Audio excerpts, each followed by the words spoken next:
Welcome to Q&A, a program that raises questions and provides answers to issues important to the community. Today's topic is the Massachusetts legislation, Sally's Law, now known as House Bill 4270, an act to protect the rights of nursing home patients. Sally's Law would require nursing homes to provide copies of related laws and regulations to families when their loved ones first enter a nursing home. Our host is Ron Birnbaum, financial consultant and chartered advisor for senior living. He also hosts The Financial Consultants, heard weekday mornings on AM 1060 WBIX. Ron will discuss with Dr. Rachel Geller her experiences helping her elderly Aunt Sally and her continuing saga to get Sally's Law passed. Please join us for Q&A Episode 6, Sally's Law, House Bill 4270. Hi everybody, this is Ron Birnbaum, and we're here with part 2 of the difficulty and the problems of getting a bill passed in the Massachusetts legislature. My guest today, we met in part 1, Dr. Rachel Geller, and Dr. Geller's experiences with her Aunt Sally's 5-year tenure at 7-year tenure at 5 different nursing homes really was a very, very difficult time for Dr. Geller and her family. The way the nursing homes acted was totally unconscionable, and we think that the law that Dr. Geller has, and with the help of Representative Ruth Balzer, has proposed, we expected by now to have been passed by the legislature, signed by the governor, and become law to protect nursing home residents and their families. However, as of mid-December here, the act seems to be stalled in a committee. So the purpose of part 2, and hopefully our final in the series, is with this we're going to just review a bit of why the bill is necessary, and we're going to talk about how you, as our viewers, can be instrumental in getting this bill, this very necessary bill, passed and part of law here in Massachusetts. Okay, now Dr. Geller, why don't you maybe relate some of your experiences with the nursing homes that you and your aunt had to endure? Thanks, Ron. My name is Rachel Geller, and I started on this journey when my aunt was illegally evicted from a nursing home.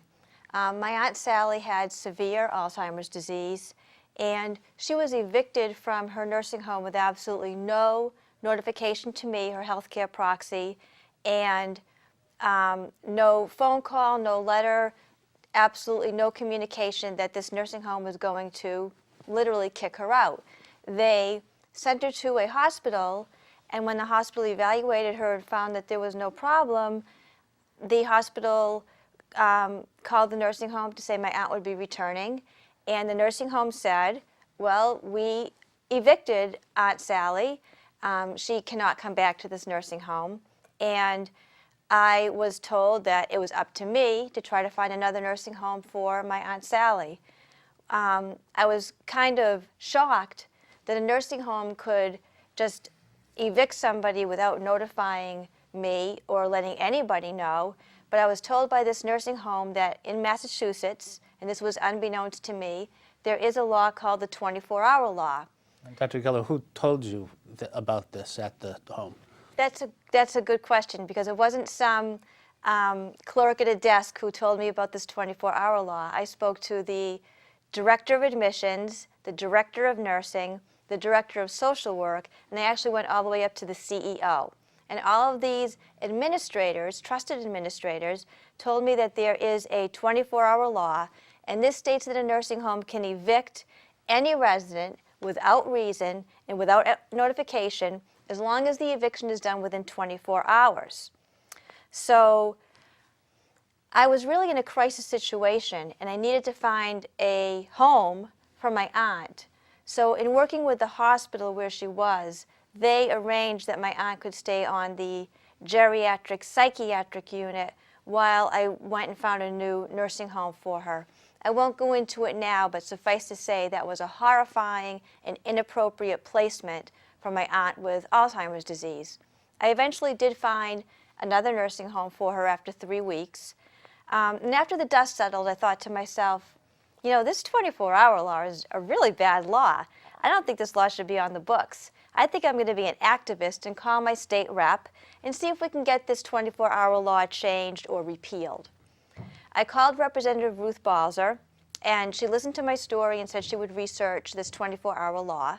So you can only imagine my shock and surprise, which very quickly turned to disgust, when Ruth Balzer told me that there is no such law.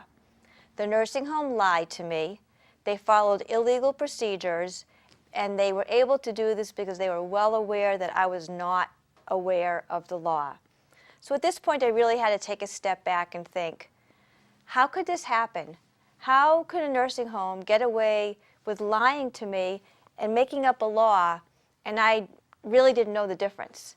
And I realized nursing homes have been allowed to develop illegal procedures and not follow the laws because we as the consumers of nursing home care are totally unfamiliar with the nursing home laws. We don't know what the relevant laws are, and how would we know? Currently, the way it stands in Massachusetts, nursing homes do not have to give to us a copy of the regulations that is in clear, understandable layperson's terms. So there are many laws on the books.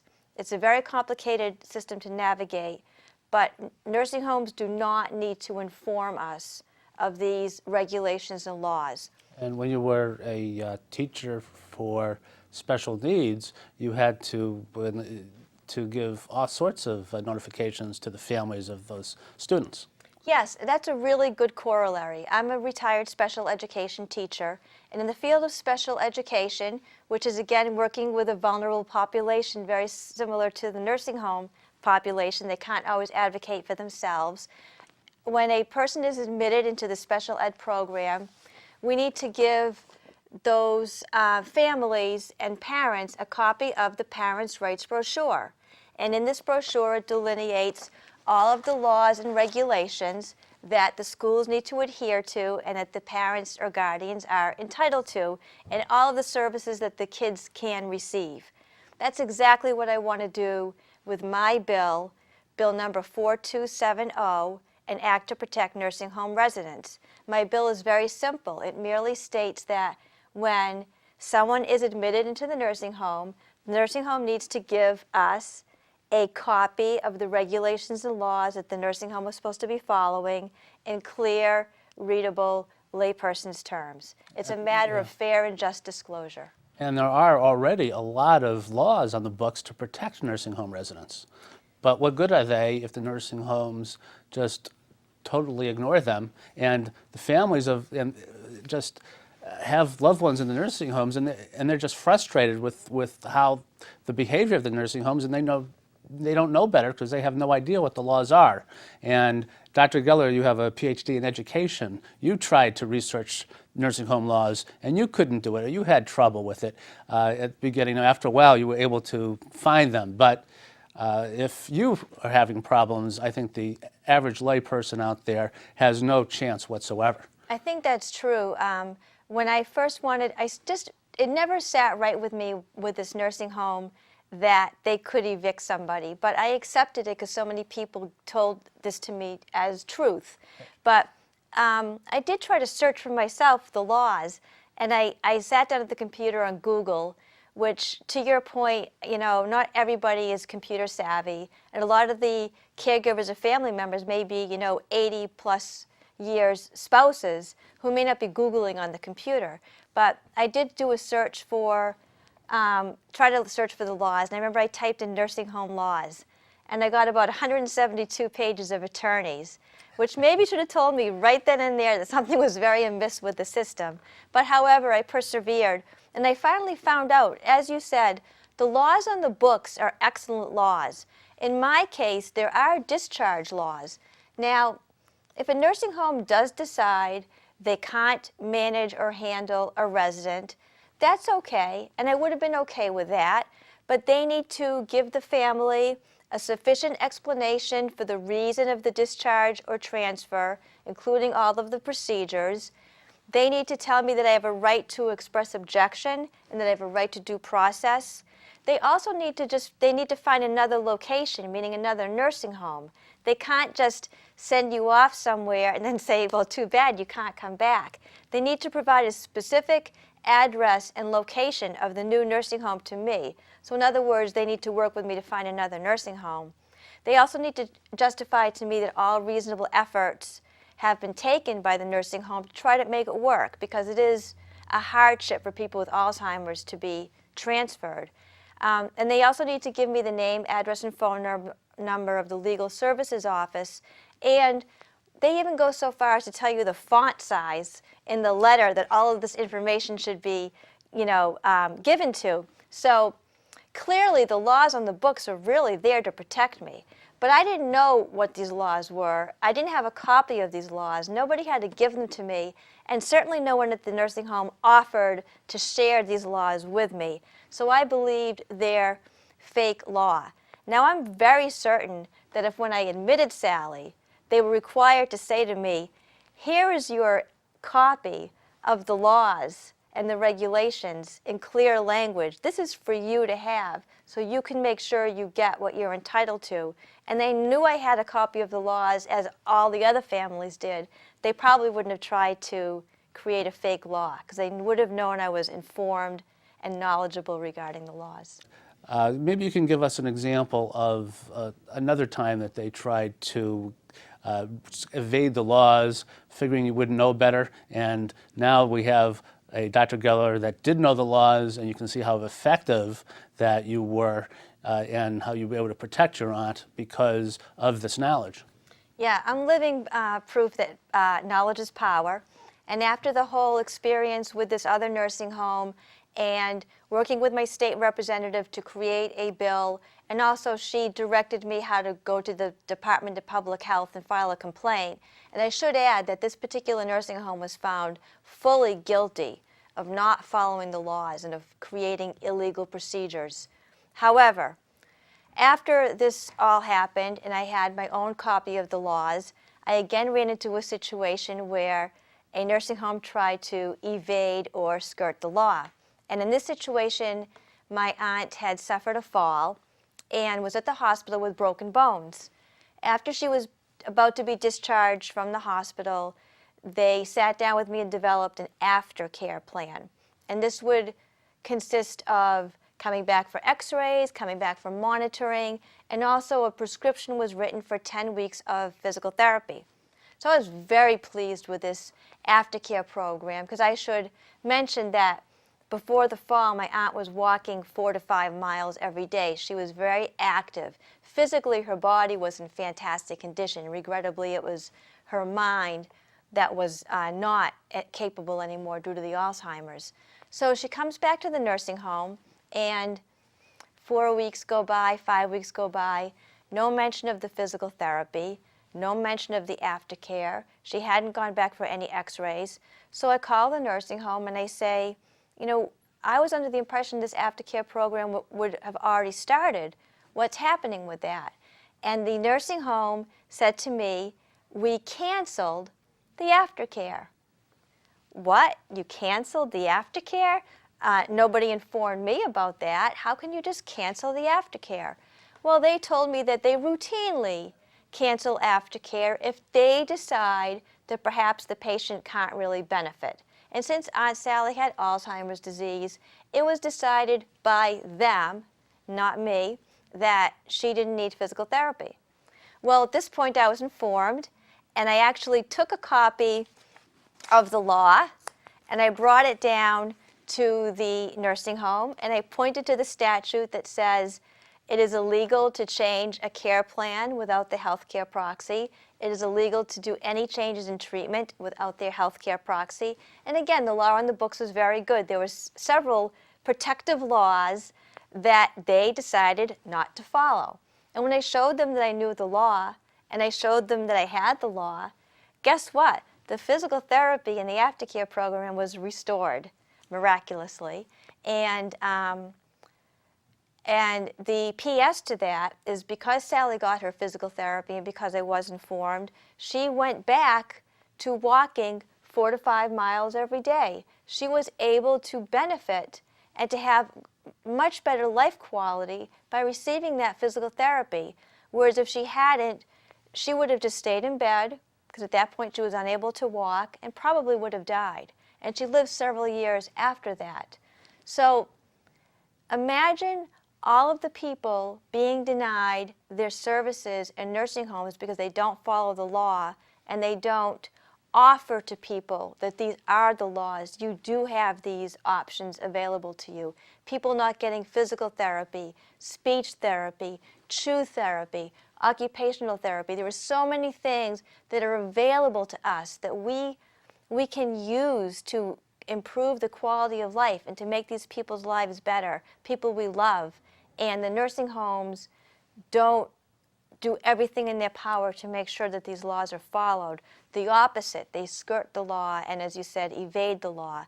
So that's a perfect example of, once I knew what the law was and I knew that these laws existed, I was able to really use them and to really improve Aunt Sally's quality of life.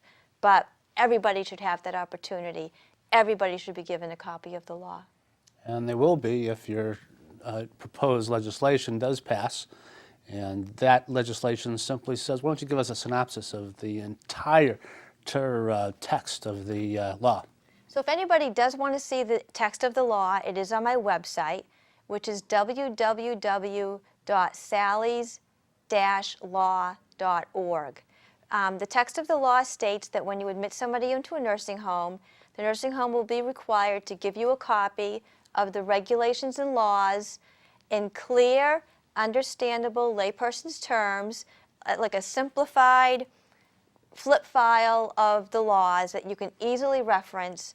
And once those regulations are given to you, the nursing home is required to obtain your signature to prove that they really did indeed give you a copy of those laws. It's a very simple bill. It's fair and just disclosure. I'm not making any new laws. The laws are actually quite good. I'm simply saying, tell us what the laws are. Right, and that would be the new law. Yes.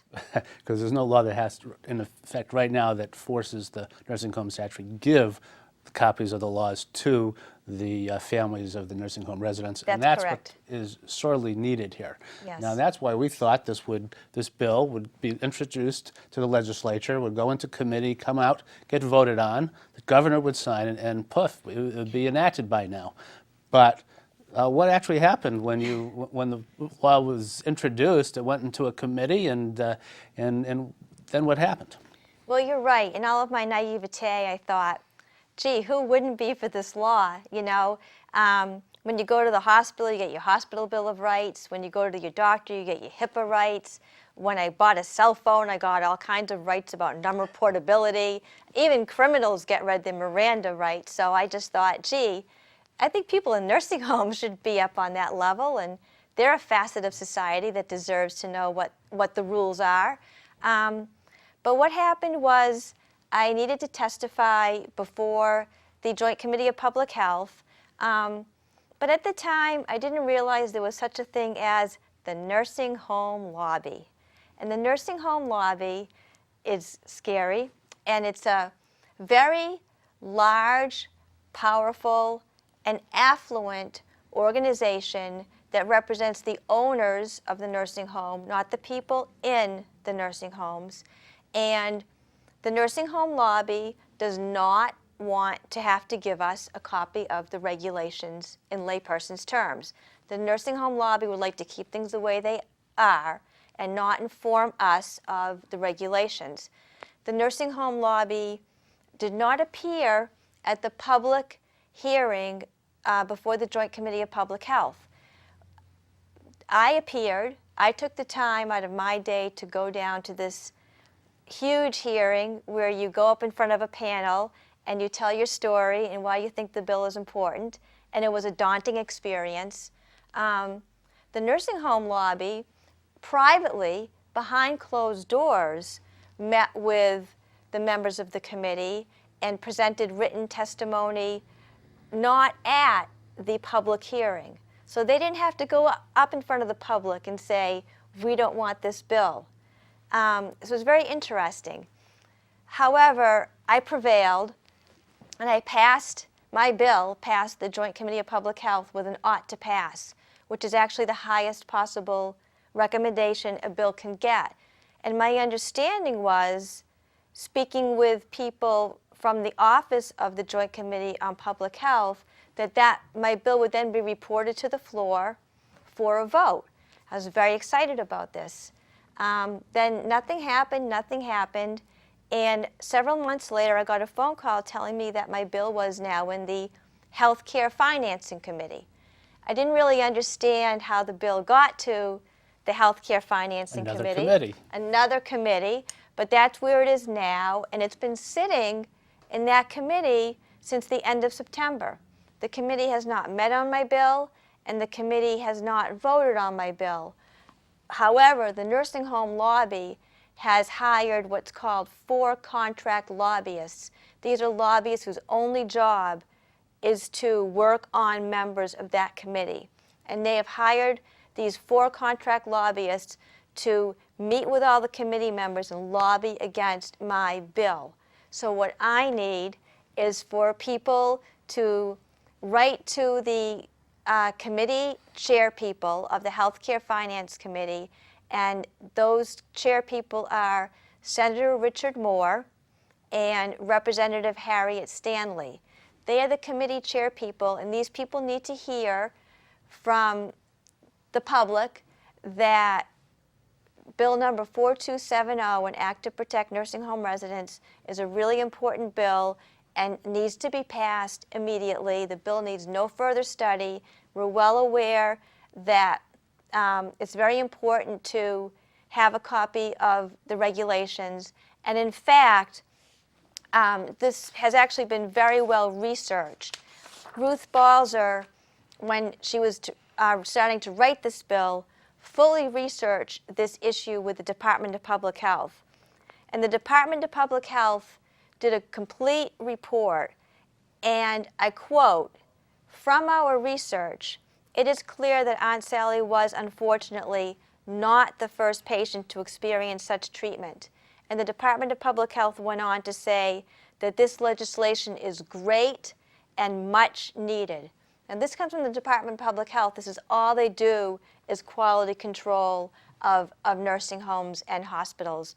So we know this bill is necessary. We don't need any more study. The evidence is there.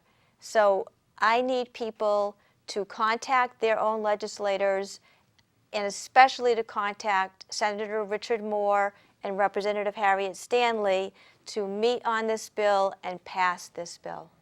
And as the committees of chair people happen to see the nursing home lobby representatives quite a bit, and they're pretty much aligned with those nursing home lobbyists. And so I think if people are going to write to them or talk to them, they need to know that you're not going to vote for these people. They're going to be out of office if they don't favorably pass this bill. And it's just unconscionable for them to be sitting on something just because they get some nice perks from some lobbyists when it's clearly not in the best interests of the citizens of Massachusetts. Yes, regrettably with the lobby situation, the nursing home lobby is, very powerful. It's a very large lobby organization. They have a lot of money behind them, a lot of juice behind them, and they are able to lobby the legislators and woo them in ways that I possibly can't. And then there's me, who is relying on the generosity in people's hearts to take some time and write to the chair people and to their legislators. So it's a little bit of a David, a David and Goliath battle. But it's a battle. It can be won. You just have to stand together and go out there and be forceful. But the people can overcome the lobbyists. But we need volume, and we need to be, adamant. And so, folks, contact these all your legislatures, as well as the ones on that committee. And I know we have the names up on the screen of the committee members, and especially the chairman and the vice chairman. and that will go a long way into to see if this bill can become law. And it is sorely needed, there's no doubt about that. Now, it's not just Dr. Geller and the Department of Public Health, there's other organizations that have expressed their support. Yes, I have a lot of organizations who are behind this bill, such as the Alzheimer's Organization, the Ombudsman Organization. Healthcare for All has expressed support for the bill. And not only that, what I found interesting is different businesses and different facets of society that I wouldn't have expected have come forward to say, I'm going to do everything I can to support this bill. There's a company in Needham called Atlantic Printing. The president of the company heard about this bill and because of personal experience felt very strongly about it, and he actually educated his entire company about this bill, and they all sent letters of support to the committee chair people. And that's happened with a few different businesses, which is very encouraging to think that not only do individual people or organizations where their sole concern might be a topic such as this, but that people who are in the position where they might own a company or they have a management role in a company are willing to do something like this has been really encouraging. And I'm just hoping that by doing TV programs like this and taking advantage of opportunities where I can reach a lot more people than I can if I just speak to all my different friends, that we really can make a difference, that we really can protect people in nursing homes, that we can really make sure that everybody in a nursing home receives the best care that they can possibly receive, the care that they really are entitled to. What I found in my experience is that the nursing homes that live up to the ideal of what we would really want for people whom we love are few and far between. There are some good nursing homes, but a lot of them do not live up to kind of what we would picture a place for our loved ones to live. So how can we push them towards that ideal? The answer is by knowing the laws, by having our own copy of the laws. Once we have a copy of the laws, then we know what we can do to get the proper care. But it's impossible to get that proper care and impossible to know what to ask for if you are not given a copy of the laws and regulations. Not only that, but when we have a copy of the regulations, we'll be able to know when the care is less than ideal. So we can know to complain about it or take action or intervention. The way it is now, nursing homes can skirt the law, they can follow illegal procedures, and we aren't even aware that this is happening because we just simply don't know the laws. My bill, number 4270, will give us that power and education of knowing the laws. Okay, and that's all the time we have for our program. So folks, the ball is now in your court. Please help nursing home residents all over the state of Massachusetts, and let's go to work and get this bill out of committee and passed. Thank you very much for your time.